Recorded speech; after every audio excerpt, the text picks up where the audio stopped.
Hello friends, जैसे कि आप सब जानते हैं हम कर रहे थे मैकेनिक्स एंड स्ट्रक्चरल एनालिसिस। ठीक है, तो इसमें हमने 14 पार्ट कंप्लीट कर लिए थे। आज हम इसका 15 पार्ट करेंगे, पार्ट 15। ठीक है, 15 पार्ट में जो आज हम टॉपिक देखने वाले हैं बहुत ही इंपॉर्टेंट टॉपिक है, जिसका नाम है फ्लेक्सुरल स्ट्रेस का फार्मूला। ठीक है, जो भी फ्लेक्सुरल स्ट्रेस है उसका फार्मूला देखने वाले हम, फ्लेक्सुरल स्ट्रेस का फार्मूला, यानी इसको हम फ्लेक्सुरल फार्मूला भी बोलते हैं। तो ये कुछ फार्मूला है, मैं यहाँ पे लिख लेता हूँ। M by I equal to sigma by Y equal to E by R. ठीक है, ये है हमारे पास फ्लेक्सुरल फार्मूला, इसको हम बेंडिंग फार्मूला भी बोलते हैं। ठीक है, तो यहाँ पे जो m है, m is the bending moment, यहाँ पे आपको डिनोशन दी है, बेंडिंग मोमेंट है। ठीक है, ये रिमेंबर कर लेना, ये बहुत ही इंपॉर्टेंट फार्मूला है। ठीक है, इसको मैं हाईलाइट कर लेता हूँ, ये बहुत ही इंपॉर्टेंट फार्मूला है, काफी सारे एग्जामिनेशन में इसके बेसिस पे क्वेश्चन पूछे जाते हैं। ठीक है, तो m इसमें है बेंडिंग मोमेंट एंड I है इसमें हमारे पास मोमेंट ऑफ इनर्शिया। ठीक है, moment of inertia of the section about the bending axis. ठीक है, किसके अबाउट? बेंडिंग एक्सिस के अबाउट। ठीक है, एंड सिग्मा यहाँ पे क्या है? सिग्मा हमारे पास है फाइबर की स्ट्रेस। ठीक है, this is the fibre stress at distance y। ठीक है, y distance from the centroidal और न्यूट्रल एक्सिस। ठीक है, एंड देन y क्या है? y है हमारे पास डिस्टेंस। ठीक है, उसके बाद हम बात करें E की। E है हमारे पास यंग्स मॉडुलस ऑफ इलास्टिसिटी। ठीक है, Young's modulus of elasticity of the material. ठीक है, एंड R क्या है? रेडियस ऑफ द कर्वेचर, जो बीम बेंड हुआ उसका रेडियस ऑफ कर्वेचर वो हमारे पास है R। ठीक है, एंड अगर यहाँ पे हम इसको y को रिप्लेस करें C के साथ, अगर y को हम रिप्लेस करें C के साथ, तो जो डिस्टेंस होगा टू द रिमोटेस्ट एलिमेंट। ठीक है, the distance to the remotest element, मतलब y को हमने रिप्लेस किया c से, that mean distance to the remotest element अगर हमने c को रखा। ठीक है, तो हमारे पास m by I sigma max by c, ये किसके बराबर होगा? इसमें से अगर सिग्मा मैक्स हमने निकाला हो तो सिग्मा मैक्स हम निकाल सकते हैं एम सी बाई आई। ठीक है, जैसे कि हमने ऊपर फार्मूला देखा, मैं आपको अच्छे से समझा देता हूँ। यहाँ पे हमने फार्मूला देखा m by I equal to sigma by Y equal to E by R. ठीक है, तो यहाँ पे अगर हमने सिग्मा मैक्स निकालना हो, दैट मीन मैक्सिमम स्ट्रेस निकालनी हो, तो हम ये दो वाले पोर्शन ले लेंगे। ठीक है, ये दो हम ले लेंगे इक्वेशन, जैसे कि हमने ये निकालना है सिग्मा मैक्स, तो सिग्मा मैक्स किसके बराबर होगा? सिग्मा मैक्स इक्वल टू ये y पीछे चले जाएगा, दैट मीन ये बन जाएगा m by I into Y के बराबर। ठीक है, तो यहाँ पे जो y होगा, y क्या होगा? y maximum. ठीक है, y होगा मैक्स, y मैक्स, या फिर आप यहाँ पे c भी लिख सकते हैं। ठीक है, तो इस तरीके का कुछ बनेगा, और इसको हम अगर बोले, इसको हम फर्दर हम कर सकते हैं, ये बन जाएगा m by Z. m by Z क्यों बनेगा? ये जो हमारे पास यहाँ पे y मैक्स बाई आई है, तो यहाँ पे जो i बाई y मैक्स जो रहता है वो z के बराबर रहता है, यानी कि i बाई y मैक्स जो रहता है हमारे पास वो किसके बराबर रहता है? z के बराबर। और z क्या है हमारे पास? Sectional modulus. ठीक है, z is the sectional modulus, तो यहाँ पे जैसे दिया हुआ है z is the section modulus और सेक्शनल मॉडुलस। ठीक है, एंड z हमारे पास होता है i बाई सी, या फिर c की जगह पे हम y मैक्स भी लिख सकते हैं। ठीक है, तो ये हमारे पास है। ठीक है, और y मैक्स क्या है? Maximum distance. ठीक है, दैट मीन रिमोटेस्ट डिस्टेंस। ठीक है, आई होप यहाँ तक आपको समझ आ गया होगा, सारी चीजें क्लियर हो गई होंगी। फिर भी कोई डाउट हो आप कमेंट सेक्शन में पूछ सकते हैं। और अभी तक आपने चैनल को सब्सक्राइब नहीं किया तो आपको करना क्या है, यूट्यूब पे जाना है, वहां पे आरपीएन शर्मा लिखना है, और वहां से आपको मेरा चैनल मिलेगा, उस पर काफी सारी वीडियो लेक्चर्स मैंने डाले हुए हैं, वहां से आप चैनल पे जाके लेक्चर्स देख सकते हैं। अगर वीडियो अच्छी लगे तो अपने फ्रेंड्स के साथ भी शेयर कर सकते हैं। Thank you. नेक्स्ट टॉपिक जो हमारे पास है वो है टाइप्स ऑफ बेंडिंग स्ट्रेन। ठीक है, टाइप्स ऑफ बेंडिंग स्ट्रेन्स की बात करें हम तो हमारे पास दो टाइप्स की हैं, एक है नॉर्मल स्ट्रेन्स और दूसरा है ट्रांसवर्स स्ट्रेन्स। ठीक है, पहले हम नॉर्मल स्ट्रेन्स की बात करते हैं, नॉर्मल स्ट्रेन्स क्या होता है। ठीक है, तो इसकी डेफिनेशन हम देख लेते हैं। As a result of bending somewhere between the top and bottom of the beam is a surface in which the longitudinal fibre do not change in length. ठीक है, तो हमारे पास जैसे ही बेंडिंग होगी, ठीक है, जैसे ही बेंडिंग काज करेगी, तो हमारे पास कुछ एक एरिया होगा, या फिर हम बोल सकते हैं कुछ एरिया होगा, चाहे वो टॉप ऑफ द बीम हो चाहे वो बॉटम ऑफ द बीम हो। ठीक है, तो वहां पे क्या होगा? वहां पे जो लॉन्गिट्यूडनल फाइबर होगा उसकी जो लेंथ है वो चेंज नहीं करेगी, उसकी जो लेंथ है वो चेंज नहीं करेगी, लॉन्गिट्यूडनल फाइबर की लेंथ नहीं चेंज करेगी, ठीक है। तो उस एरिया को या फिर उस सरफेस को हम बोलते हैं न्यूट्रल सरफेस, ठीक है, उस सरफेस को हम बोलते हैं न्यूट्रल सरफेस, ठीक है। एंड हम बात करें इसकी, न्यूट्रल सरफेस बोलेंगे, neutral surface of the beam and its intersection with any cross sectional plane is called the neutral axis, ठीक है। तो जो न्यूट्रल सरफेस पे जो हमारे पास एक्सिस एग्जिस्ट करेगा उसको हम बोलेंगे न्यूट्रल एक्सिस, ठीक है। तो यहां तक नॉर्मल स्ट्रेन के बारे में भी आपको आइडिया हो गया, ठीक है। तो वहां पे क्या होता है, जो न्यूट्रल एक्सिस रहता है या फिर न्यूट्रल सरफेस रहती है, वहां पे लेंथ चेंज नहीं करती, ठीक है, वहां पे लेंथ चेंज नहीं करती। तो इसमें ही नेक्स्ट पॉइंट है, नेक्स्ट पॉइंट हम देख लेते हैं क्या है। All the longitudinal fibres other than those in neutral surface either lengthen और शॉर्टन, ठीक है। तो जैसे कि हमने न्यूट्रल सरफेस की बात की थी, तो न्यूट्रल सरफेस पे जो लेंथ है वो चेंज नहीं होती लॉन्गिट्यूडनल स्ट्रेन की वजह से, मतलब लॉन्गिट्यूडनल स्ट्रेन नहीं होती, ठीक है। तो अगर हम बात करें अदर देन, ठीक है, other than this neutral surface हमारे पास लेंथ चाहे वो लेंथ इंक्रीज कर सकती है या फिर लेंथ शॉर्ट कर सकती है, thereby creating a longitudinal strain, ठीक है, जिसकी वजह से हम बोल सकते हैं कि हमारे पास लॉन्गिट्यूडनल स्ट्रेन जो है क्रिएट होगी। लॉन्गिट्यूडनल स्ट्रेन को हम एप्सिलॉन एक्स से हम डिनोट करते हैं। एप्सिलॉन एक्स जो होता है हमारे पास किसके बराबर रहता है, प्लस माइनस के वाई के बराबर, और के क्या है यहाँ पे कर्वेचर, और इसको हम के को लिखते हैं 1/r, ठीक है, 1/r के बराबर, ठीक है। तो इस इक्वेशन का मतलब क्या हुआ, इस इक्वेशन को अगर हमने फर्दर एम्प्लाइज लिखना हो तो ये हो जाएगा एप्सिलॉन एक्स इक्वल टू के की जगह पे 1/r हो जाएगा, 1/r इंटू वाई, इस तरीके से भी लिख सकते हैं इसको, ठीक है।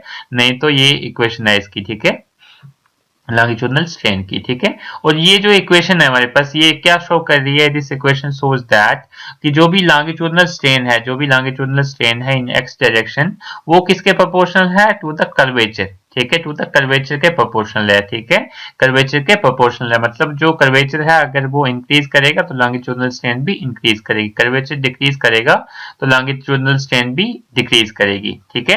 And that they very linearly with the distance y, ठीक है। तो वो जो डिस्टेंस y है उसके अकॉर्डिंग भी लीनियरली वेरी करेगी। यहाँ पे डिस्टेंस भी है ना, खाली हमारे पास जो कर्वेचर है उस पे वेरी नहीं कर रहा है, यहाँ पे डिस्टेंस पे भी वेरी कर रहा है। तो डिस्टेंस पे भी अगर डिस्टेंस भी इंक्रीज होगा तो ये जो स्ट्रेन है वो इंक्रीज होगी, ठीक है, फ्रॉम द न्यूट्रल सरफेस, ठीक है। जैसे कि हम बात कर लेते हैं, मैं एक एग्जांपल दे देता हूं पहले, फिर हम देख लेते हैं। इस तरीके का हमारे पास बीम है, ठीक है, यहाँ जैसे बीच जैसे में हमारे पास कहीं पे न्यूट्रल एक्सिस होगा, यहाँ पे स्ट्रेन जो होगी वो क्या होगी, जीरो होगी, दैट मींस एप्सिलॉन एक्स जो होगा जीरो होगा।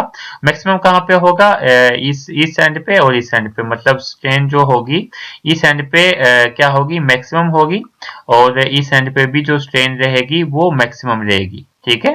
तो कौन सी जगह पे कंप्रेसिव रहेगी, कौन सी जगह पे टेंसाइल रहेगी, ठीक है, तो वो अलग बात है, ठीक है। उसके बाद हम बात करें नेक्स्ट पॉइंट की, इसमें this equation is derived from the geometry of the deformed बार। जो डिफॉर्म्ड बार हुआ है, मतलब जो बार डिफॉर्म हुआ है उसकी जो ज्योमेट्री है उससे हमें ये इक्वेशन मिल जाती है एप्सिलॉन एक्स की, ठीक है, and is independent of the properties of the material, ठीक है।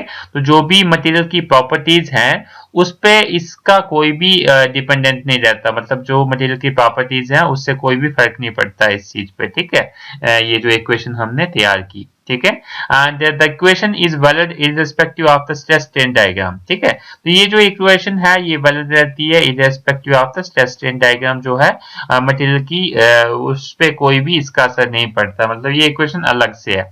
ये जो बेंडिंग, ये जो बीम हमारे पास बेंड किया इस तरीके से कुछ बेंड होगा, ये इस तरीके का कुछ बेंड होगा, ठीक है। तो ये जो बीम बेंड हुआ इससे जो हमारे पास इक्वेशन मिली ये वो वाली इक्वेशन है, ना कि स्ट्रेस स्ट्रेन डायग्राम वाली इक्वेशन, ठीक है। आई होप यहाँ तक आपको सारी चीजें क्लियर हो गई होंगी, ठीक है। फिर भी कोई डाउट हो आप कमेंट सेक्शन में पूछ सकते हैं। नेक्स्ट हमारे पास टाइप है स्ट्रेन की, ट्रांसवर्स स्ट्रेन। अगर हम ट्रांसवर्स स्ट्रेन की बात करें तो ट्रांसवर्स स्ट्रेन में सिंपली हमारे पास क्या होगा, ट्रांसवर्स स्ट्रेन को हम सिग्मा एप्सिलॉन जेड से डिनोट करेंगे, that means epsilon Z equal to, ये प्रोडक्ट रहता है एक्सियल स्ट्रेन का एंड पॉइजन रेशियो का। Axial strain that means epsilon X, ठीक है, इनटू पॉइजन रेशियो जो हम डिनोट करते हैं वो गामा से डिनोट करते हैं, ठीक है। This is the product of axial strain and then Poisson ratio, ठीक है। एक्सेल स्ट्रेन यहाँ पे आपको दिया हुआ है epsilon X and then Poisson ratio आपके पास दिया हुआ है यहाँ पे गामा, ठीक है। तो इसका प्रोडक्ट जो रहता है हमारे पास रहता है ट्रांसवर्स स्ट्रेन, ठीक है।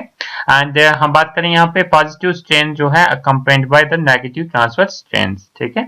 एंड इसमें और भी कुछ पॉइंट है, हम देख लेते हैं। As a result of these strains the shape of the cross section change, ठीक है। तो इस ये जो स्ट्रेन होगी हमारे पास जो ट्रांसवर्स स्ट्रेन होगी, इसकी वजह से जो शेप है क्रॉस सेक्शन की वो चेंज होगी, ठीक है। शेप जो है वो चेंज होगी क्रॉस सेक्शन की, ठीक है। तो हम बात करें जैसे कि एग्जाम्पल ले लें, let us study the case of beam of rectangular cross section, ठीक है। तो हम एक बीम की एग्जांपल ले लें जिसका रेक्टेंगुलर क्रॉस सेक्शन है, जिसपे खाली एक बेंडिंग ही हमारे पास लग रही है, खाली बेंडिंग मोमेंट्स लग रही हैं, ठीक है।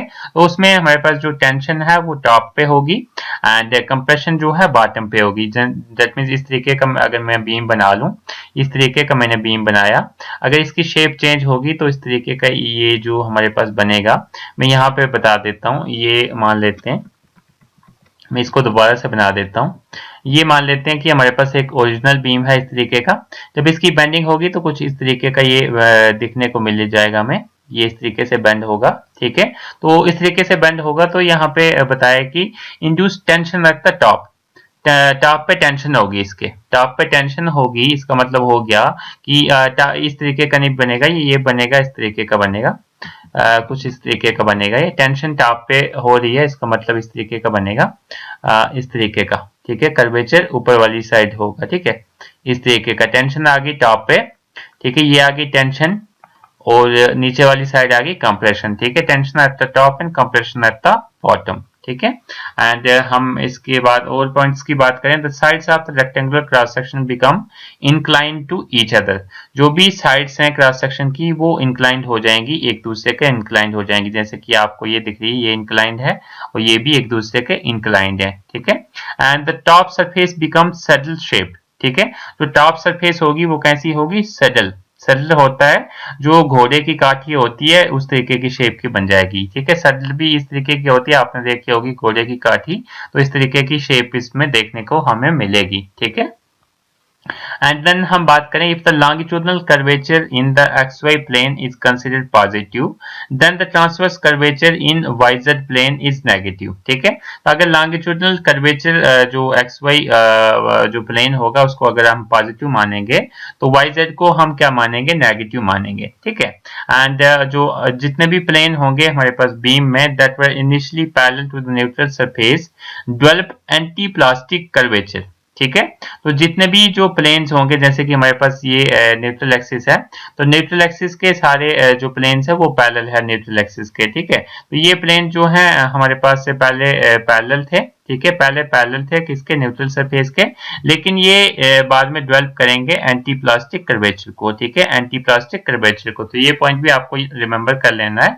जैसे इसमें बेंडिंग होगी तो ये जो न्यूट्रल एक्सिस है इसमें हमारे पास एक एंटी प्लास्टिक कर्वेचर जो है हमारे पास इंट्रोड्यूस हो जाएगा, ठीक है। मतलब एंटी प्लास्टिक कर्वेचर की तरह हमारे पास शेप देखने को हमें मिल जाएगी, ठीक है। आई होप यहाँ तक आपको समझ में आ गई होगी सारी चीजें, फिर भी कोई डाउट हो आप कमेंट सेक्शन में पूछ सकते हैं। और अभी तक आपने चैनल को सब्सक्राइब नहीं किया तो प्लीज सब्सक्राइब कर लें। आपको इसके लिए करना क्या है, यूट्यूब पे जाना है, वहां पे RPN शर्मा लिखना है, वहां पे जाके आपको मेरा चैनल मिलेगा, वहां पे जाके आपको चैनल में काफी सारी वीडियो मैंने अपलोड कर चुका हूं मैं, ठीक है, वो आप देख सकते हैं और चैनल को सब्सक्राइब कर सकते हैं। और वीडियो अच्छी लगे तो अपने फ्रेंड्स के साथ शेयर जरूर करें। नेक्स्ट इंपॉर्टेंट टॉपिक इसमें है हमारे पास एप्लीकेबिलिटी ऑफ फ्लेक्सर फार्मूला, ठीक है। तो जो फ्लेक्सर फार्मूला है उसकी एप्लीकेबिलिटी हम देखेंगे कहाँ पे वो अप्लाई होता है, कहाँ पे नहीं अप्लाई होता है, कौन कौन से केसेस में अप्लाई होता है, ठीक है। तो इसकी हम बात करें, इसके कुछ पॉइंट हैं वो हम देख लेते हैं। फर्स्ट पॉइंट की अगर हम बात करें तो इसमें क्या है, normal stresses determined from flexor formula concern pure bending, ठीक है। तो जो भी नॉर्मल स्ट्रेसेस हम डिटरमाइन करते हैं फ्लेक्सर फार्मूला से, उसमें खाली प्योर बेंडिंग का केस ही हम लेते हैं, मतलब उसमें जो भी शेयर स्ट्रेसेस हैं वो नहीं इंट्रोड्यूस होती, मतलब इसमें खाली नॉर्मल स्ट्रेसेस ही इंड्यूस करती हैं। दैट मींस प्योर बेंडिंग का केस अगर होगा तो तभी हमारे पास जो फ्लेक्सर फार्मूला है वो वर्कआउट करेगा, ठीक है। अगर हम बात कर लेते हैं कि अगर हमारे पास एक ऐसा केस है नॉन यूनिफॉर्म जिसमें बेंडिंग हो रही है, यूनिफॉर्म बेंडिंग नहीं हो रही है, ठीक है, और वहां पे शेयर फोर्सेस भी प्रेजेंट है, यहाँ पे शेयर फोर्सेस भी अगर प्रेजेंट है तो वहां पे क्या होगा, वार्पिंग होगी, ठीक है, warping and put off place distortion, ठीक है, तो डिस्टॉर्शन होगी, जो भी सेक्शन होगा उसकी डिस्टॉर्शन होगी एंड दस द सेक्शन जो प्लेन था बिफोर बेंडिंग वो प्लेन नहीं रहेगा, no longer plane after bending, तो आफ्टर बेंडिंग के बाद वो प्लेन नहीं रहेगा, जो कि इसकी लिमिटेशन है, ठीक है। उसके बाद हम बात करें इसकी थर्ड पॉइंट की, warping due to shear greatly complicates the behaviour of the beam, जो वार्पिंग होगी हमारे पास बीम की शियर की वजह से, तो वो पूरा बिहेवियर जो है बीम का उसको पूरा कॉम्प्लिकेट कर देगी, ठीक है। और हम बात करें इसकी बट मोर इलेबोरेट एनालिसिस अगर हम देखें इसका शो करता है कि जो नॉर्मल स्ट्रेसेस कैलकुलेट की है हमने फ्लेक्सुरल फार्मूला से वो इतनी ज्यादा अल्टर नहीं होती, मतलब इतनी ज्यादा फर्क नहीं पड़ता है, मतलब फर्क तो पड़ता है, वो चेंज तो होती है लेकिन इतनी ज्यादा चेंज नहीं होती, ठीक है। तो हम कह सकते हैं कि जो भी शियर स्ट्रेसेस हैं और उसके वजह से जो एसोसिएटेड वार्पिंग होती है वो इतनी ज्यादा नहीं होती, इसलिए हम कह सकते हैं कि जो हमारे पास यूज है थ्योरी ऑफ प्योर बेंडिंग का for calculation of normal stress in case of non uniform bending is considered justified, ठीक है। तो अगर हमारे पास नॉन यूनिफॉर्म बेंडिंग का भी केस है तो उसमें हम फ्लेक्सुरल फार्मूला अप्लाई कर सकते हैं, वहां पे फ्लेक्सुरल फार्मूला जो है वहां पे जस्टिफाई होगा, ठीक है। आई होप यहाँ तक आपको सारी चीजें क्लियर हो गई होंगी, फिर भी कोई डाउट हो आप कमेंट सेक्शन में पूछ सकते हैं। और अभी तक आपने चैनल को सब्सक्राइब नहीं किया तो प्लीज सब्सक्राइब कर लें, अगर वीडियो अच्छी लगे तो अपने फ्रेंड्स के साथ शेयर करना मत भूलें। आपको करना क्या है, यूट्यूब पे जाना, वहां पे आरपीएन शर्मा लिखना है, वहां पे आपको चैनल मेरा मिलेगा, वहां पे आपको सब्सक्राइब कर लेना और वीडियो अच्छी लगे तो शेयर भी करनी है। Thank you.